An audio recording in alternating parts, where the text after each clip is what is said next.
At 6:47 a.m. on August 14, 1943, Marine Corporal James Jimmy Castellano crouched in a muddy foxhole on Vella Lavella Island, surrounded by the bodies of 3 Marines who'd been alive 12 hours earlier. Each had a single bullet hole in the head. No muzzle flash, no sound, just death arriving from somewhere in the jungle canopy.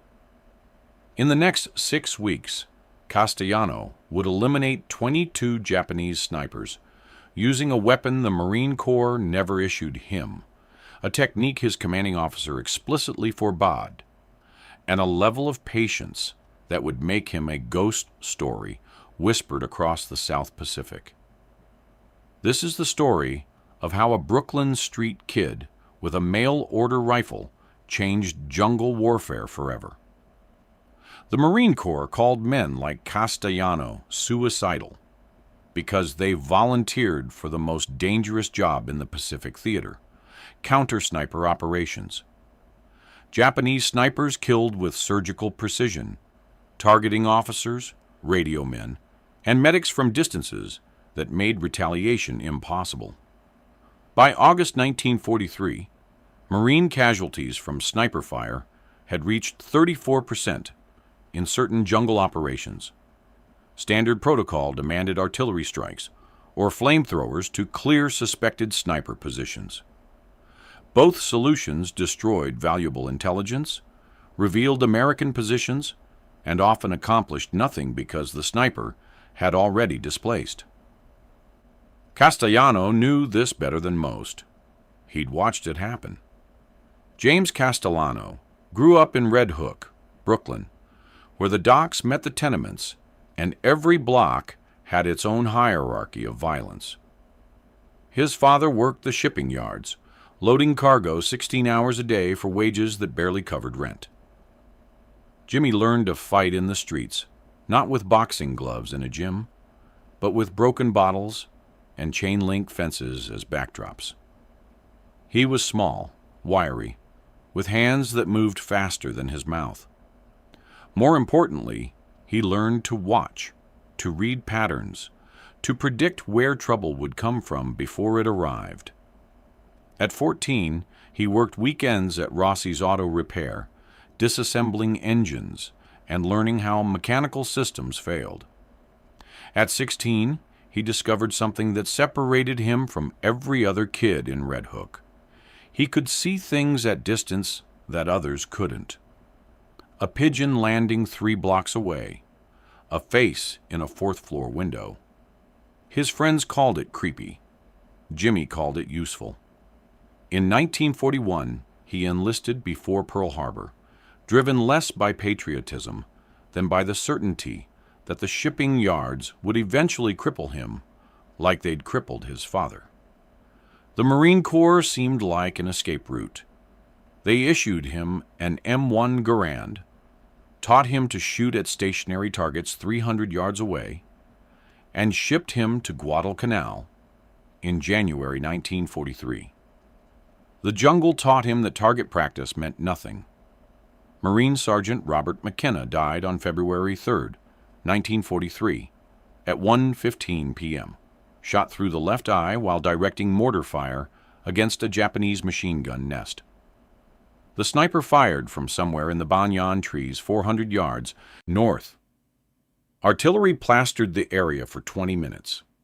They found no body, no blood, no spent cartridge. McKenna had been Castellano's squad leader, a Oklahoma farm kid who'd taught him how to read the jungle, how to distinguish bird calls from Japanese signals, how to move through vegetation without disturbing the visual pattern. They'd shared cigarettes and talked about opening a garage together in Tulsa after the war. Castellano helped carry McKenna's body back to the aid station. Corporal Thomas Chen died on February 19th, shot through the throat at 7:20 a.m. while distributing ammunition. Again, a single shot from unknown distance. Again, artillery accomplished nothing. Chen had grown up in San Francisco's Chinatown, spoke 3 languages, and could fix any radio the Marines possessed. He'd jury-rigged Castellano's walkie-talkie when it shorted out in the rain, spending 4 hours in a monsoon to restore communication. Private First Class Anthony Russo died on March 8th during a patrol, killed by a bullet that struck him in the temple as he knelt to refill his canteen. Russo was 19, from South Philly, and had promised his mother he'd take care of himself. He collected her letters in a waterproof pouch and read them every night. Castellano had been walking 6 feet behind him when it happened. He heard the impact before he heard the shot. A wet crack like a branch breaking. Russo's body slumped sideways into the stream, turning the water pink.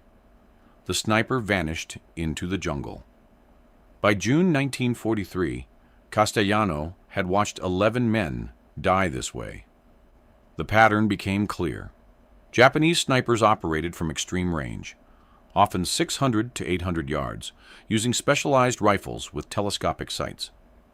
They positioned themselves in canopy, waited for targets of opportunity, fired once, then relocated.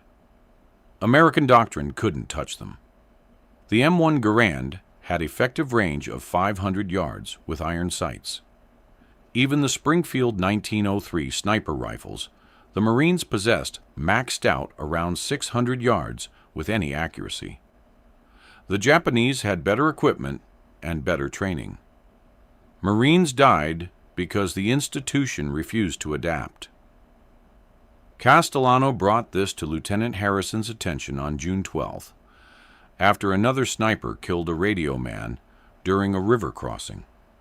Harrison was West Point, by the book, convinced that Marine Corps doctrine represented the accumulated wisdom of military science. He listened to Castellano's assessment with the expression of a man tolerating a child's tantrum.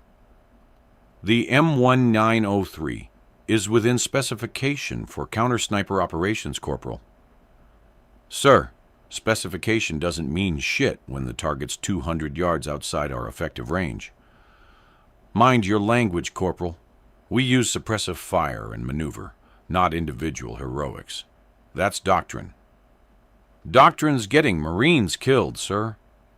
Harrison's jaw tightened. You're dismissed, Corporal. If I hear you undermining morale again, you'll face disciplinary action. Castellano walked away, knowing 2 things. Lieutenant Harrison would never change his mind, and more Marines would die unless someone did something the Marine Corps wouldn't approve. The something arrived in a package from Brooklyn on July 2nd, 1943. Castellano's younger brother Vincent worked at a sporting goods store in Manhattan and knew about Jimmy's frustration. In May, Jimmy had written him asking about civilian hunting rifles with long-range capability. Vincent sent back a Winchester Model 70, pre-war production, chambered in .30-06 Springfield with a Lyman 4X scope.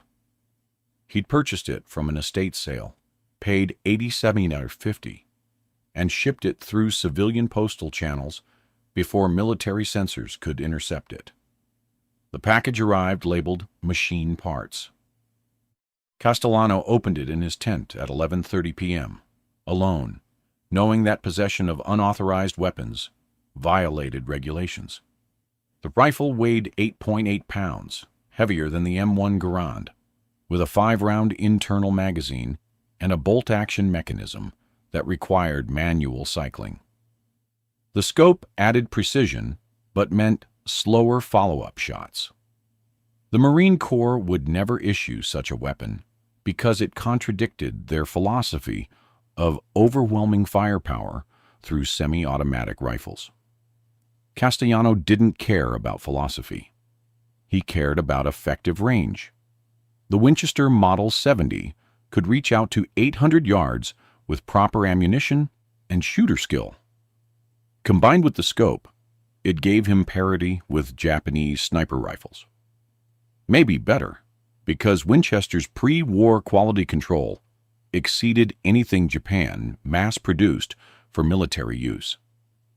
But owning the rifle solved nothing if he couldn't use it. Harrison would confiscate it immediately if discovered. Court-martial would follow, possibly dishonorable discharge, definitely prison time at Leavenworth. Using unauthorized weapons in combat violated the Uniform Code of Military Justice. Even if the rifle saved lives, the institution would punish him for breaking rules. Castellano spent 3 nights weighing the decision. On July 5th, another Marine died. Private Daniel O'Connor, shot through the chest while smoking a cigarette during a rest break. 18 years old, from Boston, wanted to be a teacher. The sniper had fired from at least 700 yards, evident from the bullet's trajectory and the delayed sound of the shot. O'Connor bled out in Castellano's arms, trying to apologize for getting blood on Castellano's uniform. That night, Castellano made his decision. At 2:15 a.m. on July 6th, he sat in his tent with the Winchester disassembled in front of him. The smell of gun oil mixed with jungle humidity, creating a sharp chemical tang that burned his sinuses. He'd acquired ammunition through trading cigarettes with a Navy supply clerk, 50 rounds of .30-06 M2 ball ammunition, identical to what the M1 Garand fired, but loaded to slightly higher pressures, for better long-range performance. The scope needed adjustment. He'd test-fired it exactly once, at dawn 2 days earlier, sneaking away from camp to a clearing 200 yards from the perimeter. 3 shots at a palm tree. The scope had held 0, but he needed to confirm accuracy at distance before relying on it in combat. He cleaned the barrel with meticulous care, running patches through until they emerged white instead of gray. The bolt mechanism slid smooth, each component machined to tolerances that made the rifle feel like a precision instrument rather than a weapon. He mounted the scope, torqued the rings to proper tension, using a multi-tool he'd borrowed from Chen before Chen died. The weapon was ready. Castellano wasn't certain he was. Using this rifle meant operating alone, stalking Japanese snipers through territory where they had every advantage. It meant violating direct orders. It meant risking court-martial. But it also meant Marines might stop dying from threats they couldn't counter. He reassembled the Winchester, loaded 5 rounds into the magazine, chambered 1, and set the safety. Then he wrapped it in a poncho and hid it beneath his cot. Tomorrow, he'd carry it into the jungle and find out if a Brooklyn Street kid with a mail-order rifle could kill professionally trained Japanese snipers. He didn't sleep that night. The mission came 2 days later. A standard patrol to secure a trail junction 3 miles northwest of the main Marine position. 12 men, Castellano included, led by Sergeant Paul Whitmore, a Georgia farmer who'd survived Guadalcanal and knew better than to trust quiet jungles. Castellano carried the Winchester wrapped in burlap, the M1 Garand slung across his back as camouflage. If questioned, he'd claim the Winchester was salvaged from a wrecked transport. Nobody questioned it. Most Marines carried personal knives, extra grenades, souvenirs. A wrapped rifle didn't warrant attention. They moved out at 6:00 a.m., single file, 20-foot intervals between men. The jungle canopy filtered sunlight into green twilight, thick vegetation limiting visibility to 30 yards in most directions. Bird calls echoed from multiple directions, some genuine, some Japanese scouts using bamboo whistles. Castellano walked fourth in line, scanning the canopy automatically, looking for irregularities in branch patterns or unnatural stillness among the leaves.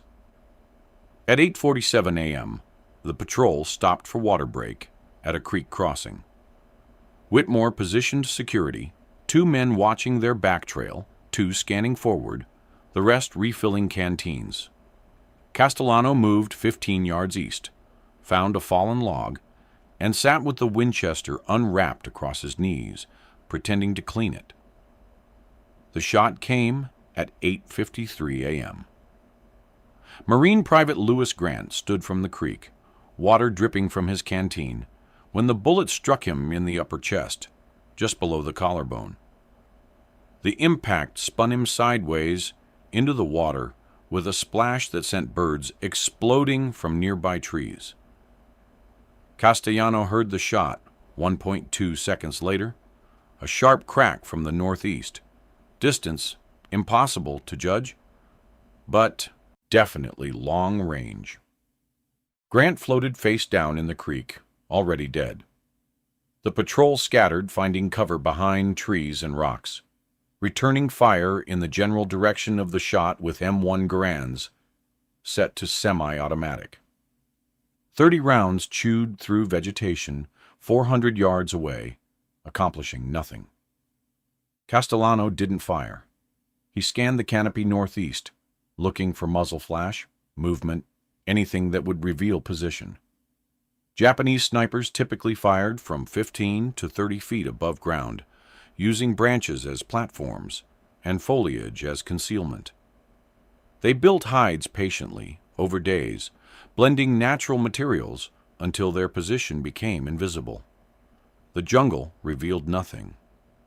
Whitmore's voice cut through the chaos. "Covering fire! Retrieve Grant! Move!" 2 Marines sprinted to the creek, while others maintained suppressive fire. Castellano stayed motionless, watching. The sniper had fired once and gone silent. Standard doctrine.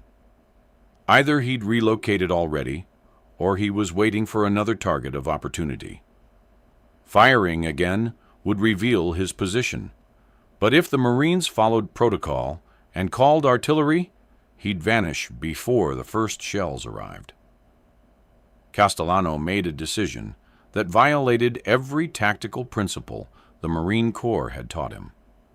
He stood, walked 20 yards into the jungle, perpendicular to the patrol's position, and found a spot with clear sight lines northeast. Then he sat, propped the Winchester against a tree, and waited. The patrol would withdraw, call artillery, plaster the area. The sniper knew this. Standard response, but the sniper also knew that artillery took 20 minutes minimum to arrive, and in that window he could displace safely, unless someone waited for him to move. Castellano settled into position, scope focused on the canopy 600 yards out, where vegetation thinned slightly near a cluster of banyan trees. He controlled his breathing, slowed his heart rate, entered the mental state he'd discovered as a teenager, watching Red Hook streets for threats. Everything narrowed to visual input and trigger control. The patrol withdrew at 9:08 a.m., carrying Grant's body, firing sporadically to cover their movement. Radio chatter crackled, requesting artillery support.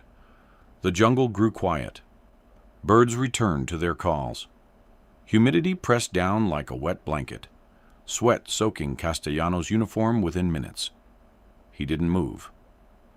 At 9:19 a.m., something shifted in the canopy, 620 yards northeast. Not wind. The movement had purpose. A branch settling after weight transferred from it. Castellano adjusted the scope, focused on the area. A second movement confirmed it. Someone climbing down from an elevated position, slow and careful, rifle slung across their back. The Japanese sniper descended branch by branch, confident that American forces had withdrawn, and artillery would strike his previous position, not his current location. He wore a ghillie suit constructed from local vegetation, face painted in irregular patterns that broke up human features. His rifle was an Arisaka Type 97 sniper variant with a 4X scope, effective to 700 yards in skilled hands. Castellano's crosshairs settled on the man's center mass. Range, 620 yards. Wind, minimal. Left to right, maybe 3 miles. Elevation, slight upward angle compensated by the scope's adjustment. The sniper paused 20 feet above ground, one hand on a branch, scanning the jungle below before continuing his descent. Castellano exhaled halfway, held it, and squeezed the trigger. The Winchester recoiled against his shoulder with a sharp crack that echoed through the jungle. The bullet crossed 620 yards in 0.7 seconds, struck the sniper in the chest, and punched through both lungs before exiting below the right shoulder blade. The man's grip failed. He fell backward, crashed through 2 layers of branches, and hit the ground with an impact Castellano heard from 600 yards away. Castellano worked the bolt, ejected the spent cartridge, chambered a fresh round, and kept the scope trained on the position. The body didn't move. No backup sniper fired from a secondary position. The jungle returned to silence, broken only by bird calls and distant artillery impacts 3 miles west, plastering empty canopy where the sniper had been 10 minutes earlier. Castellano waited another 15 minutes, then withdrew, wrapping the Winchester in burlap and rejoining the patrol 2 miles south. Nobody asked where he'd been. In combat, temporary separation happened. Whitmore noted his return with a nod. Nothing more. That night, Castellano said nothing about the kill.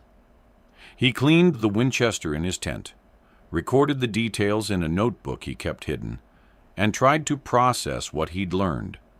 Patience mattered more than firepower, and the Marine Corps would never officially approve what he'd just done. 3 days later, another Marine patrol reported finding a dead Japanese sniper in the jungle, identified by the Arisaka rifle and ghillie suit. Intelligence officers examined the body, noted the bullet wound, filed a report attributing the death to unknown friendly fire, possibly artillery fragmentation. The report sat on desks for 2 weeks before being archived. Nobody connected it to Castellano. He killed the second sniper on July 14th during a reconnaissance mission near a river valley the Marines needed to cross. The sniper had positioned himself in a coconut palm 780 yards from the planned crossing point, elevated 40 feet, with perfect fields of fire across the approach routes. Marine scouts spotted him using binoculars, but couldn't engage effectively at that range. Castellano volunteered to secure the northern approach, which meant hiking a mile through jungle to establish a position with clear sightline to the palm tree.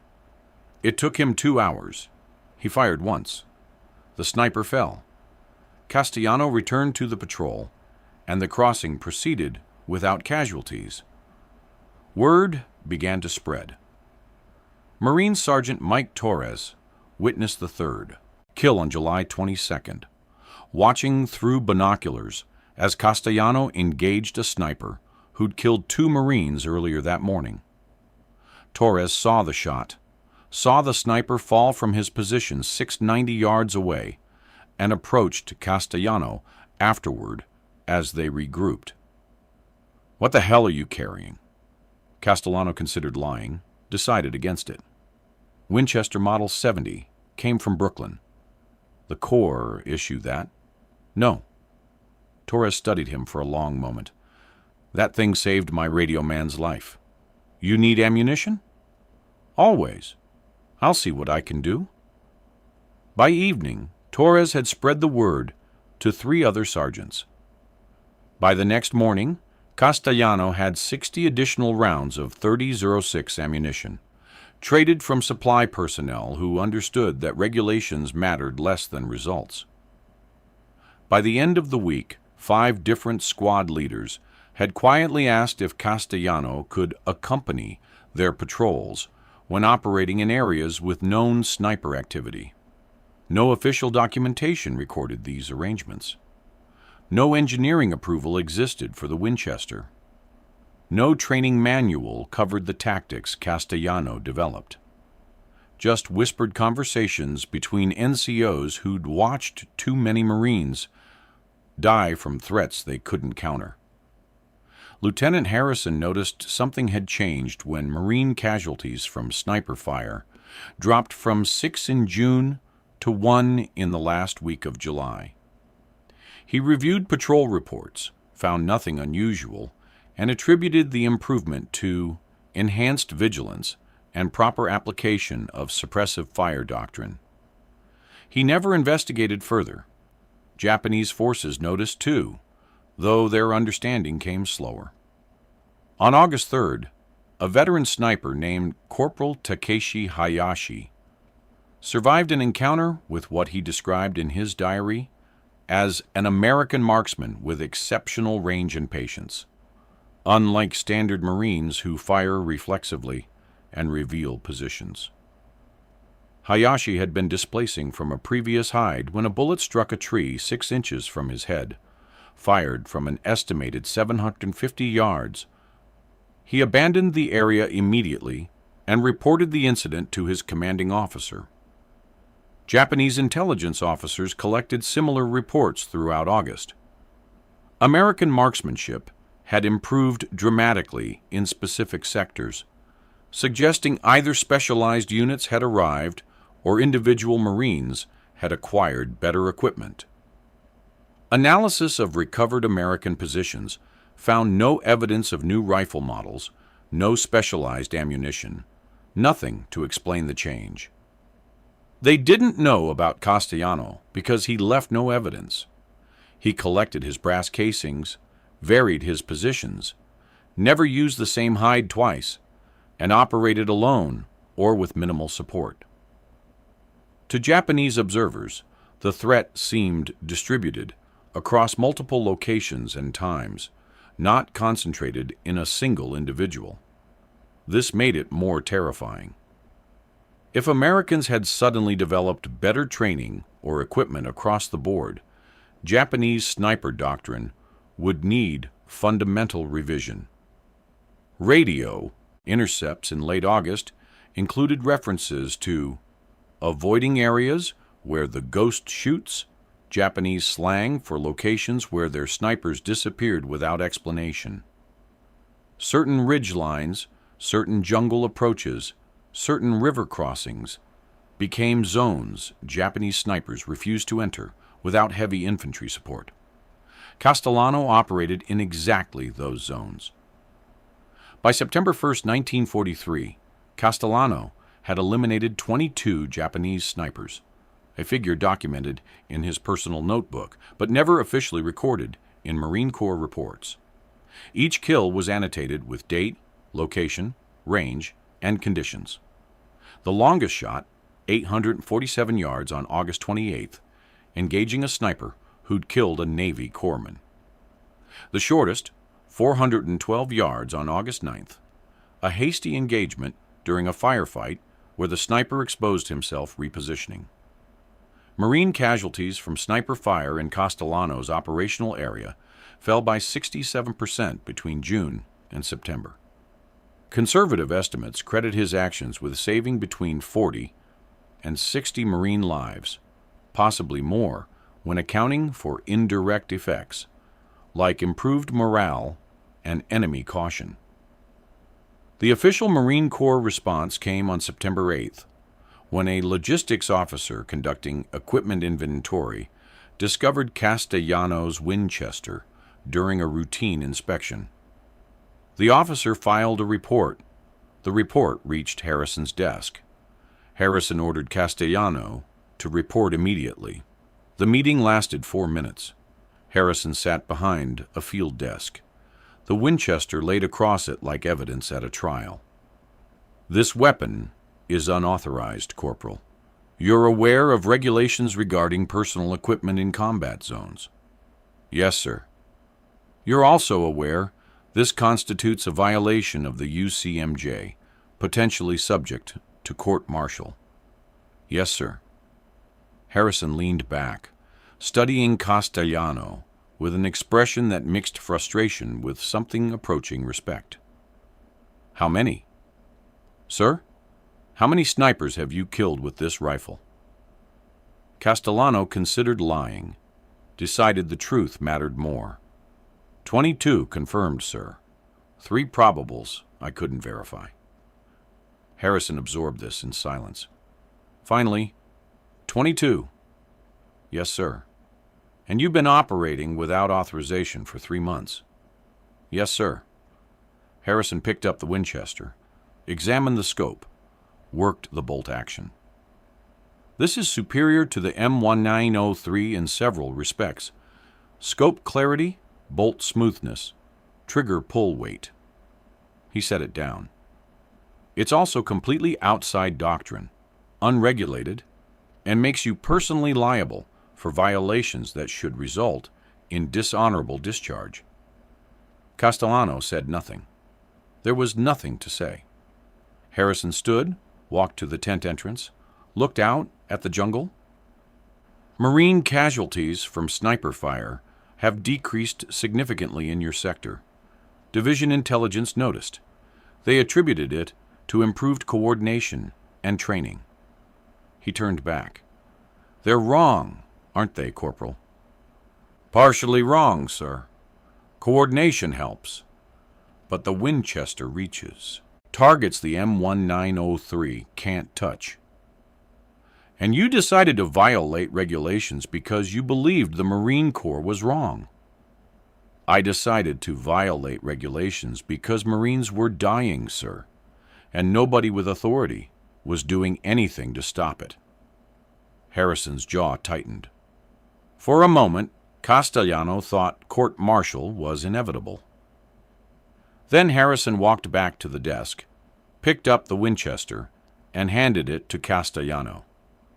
You will document your tactics in a written report, including range estimation techniques, scope adjustment procedures, and positioning methodology. You will submit this report to me within 48 hours. You will train 2 Marines of my selection in counter-sniper operations, using techniques you've developed, and you will never, under any circumstances, discuss the unauthorized nature of this weapon with anyone outside this tent. Understood? Castellano stared at him. Sir? The Marine Corps doesn't officially recognize your weapon, Corporal, but I'm not an idiot. If what you're doing saves lives, I'd be derelict in my duty to stop it for bureaucratic reasons. But if Division discovers this arrangement, I will deny all knowledge, and you will face consequences alone. Are we clear? Crystal clear, sir. Dismissed. Castellano wrote the report over 2 days, documenting everything. Range estimation using mil-dot reticles, wind reading through vegetation movement, position selection criteria, shot timing relative to enemy displacement patterns. He trained Corporals Mike Torres and James Reed in the techniques, though neither possessed Winchester rifles. Harrison quietly authorized the transfer of 2 Springfield 1903A4 sniper rifles with unauthorized scopes to their squad, officially designated for evaluation purposes. No formal training program emerged. No official doctrine changed. But the techniques spread through informal networks, sergeant to sergeant, corporal to corporal, across Marine units operating in the South Pacific. By October, 5 different rifle companies had Marines using counter-sniper tactics derived from Castellano's methods. Japanese sniper effectiveness continued declining throughout late 1943 and into 1944. Kill ratios that had favored Japanese snipers 3-1 in early 1943 reversed to favor American countersnipers 2-1 by mid-1944. Lives saved through this tactical evolution numbered in the hundreds, possibly exceeding 1,000 when accounting for broader doctrinal changes that followed. Official documentation attributed these improvements to enhanced marksmanship training and improved coordination between infantry elements and supporting arms. No mention of Winchester Model 70 rifles appears in any report. No mention of unauthorized equipment or individual initiative. Castellano received no medals, no commendations, no formal recognition. Harrison assigned him to a training rotation in November 1943, where he spent 3 months teaching marksmanship fundamentals to replacement Marines. He never mentioned the Winchester. Official records list him as instructor, basic rifle qualification. During this period, he returned to combat operations in February 1944, participated in the Marshall Islands campaign, survived Saipan and Tinian, and finished the war as a sergeant in August 1945. Total combat kills, officially recorded as 12 enemy combatants across various engagements. His personal notebook, hidden in his sea bag throughout the war, listed 37 confirmed sniper kills between July 1943 and June 1945. He never showed the notebook to anyone. James Castellano returned to Brooklyn in October 1945, took a job at the Brooklyn Navy Yard as a machinist, and married a woman named Marie Scotto in 1946. They had 3 children, lived in a 2-bedroom apartment in Red Hook, and attended Mass every Sunday at Sacred Heart's Church. He kept the Winchester in a locked case in his bedroom closet and occasionally took it to a rifle range in upstate New York, but never talked about where it came from or what he'd done with it. His children knew he'd been a Marine. They knew he'd fought in the Pacific. They didn't know about the snipers, the unauthorized weapon, or the Marines whose lives he'd saved by breaking rules nobody wanted to acknowledge existed. He died in 1987 at age 64 from lung cancer, attributed to asbestos exposure at the Navy Yard. His obituary in the Brooklyn Eagle mentioned his Marine service in a single sentence. Served with distinction in the Pacific Theater, 1943-1945. No mention of innovation, no mention of the 22 kills documented in his notebook, no mention of the tactical revolution he'd quietly initiated. The Winchester Model 70 was sold at a state sale for $140 to a collector who never learned its history. But Castellano's tactical methods survived him, codified in Marine Corps counter-sniper doctrine that evolved through Vietnam, Iraq, and Afghanistan. Modern scout sniper training emphasizes patience, position discipline, and engagement at ranges exceeding standard infantry weapons. Principles Castellano developed alone in Pacific jungles using a mail-order rifle nobody authorized him to carry. The lives he saved numbered at minimum 40 to 60 directly, possibly 500 plus, indirectly through tactical evolution his methods inspired. The institution that would have court-martialed him for breaking regulations incorporated his innovations without acknowledging the source. That's how tactical innovation actually happens in war. Not through committees analyzing data in Pentagon conference rooms. Not through officers drafting new field manuals based on academic theory. Through sergeants and corporals who watch their friends die. Identify the systemic failures causing those deaths, and risk everything to implement solutions the institution refuses to authorize. The cost isn't recognition or glory. The cost is living with the knowledge that you did what needed doing while the people who should have done it filed reports and followed procedures. The reward isn't medals. It's Marines who lived because someone decided regulations mattered less than results. James Castellano understood this perfectly. He never called himself a hero. never claimed credit, never demanded acknowledgement. He carried the Winchester into jungles where men died from threats nobody could counter, killed the threats, and walked away while the Marine Corps pretended it happened through official channels. 40 Marines went home to Brooklyn, Georgia, Oklahoma, and California because a Red Hook kid with a mail-order rifle decided their lives mattered more than his career. That's the only metric that counts. If you found this story compelling, please like this video. Subscribe to stay connected with these untold histories. Leave a comment telling us where you're watching from. Thank you for keeping these stories alive.